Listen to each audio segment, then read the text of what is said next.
So they may choose not to go turnkey to keep that cost down because there is a cost associated with it. Maybe pay themselves, raise some money while they're building to afford the fence, and then look to, you know, do their garden afterwards. You've seen it driving around the areas, people with sheets on the windows. That's part of the course sometimes of building a home. Pardon me. So not ideal for sure, but sometimes better to have a home than not. Yeah. If that makes sense, they're missing out altogether. And funding those things as you go. You can go to Spotlight and buy some blinds, head to Bunnings, buy a letterbox, put a clothesline up yourself if you've got a drill.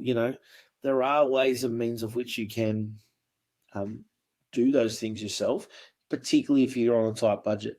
The other part with that, I'd say, I studied horticulture, Cole, many, many years ago, worked in garden centres.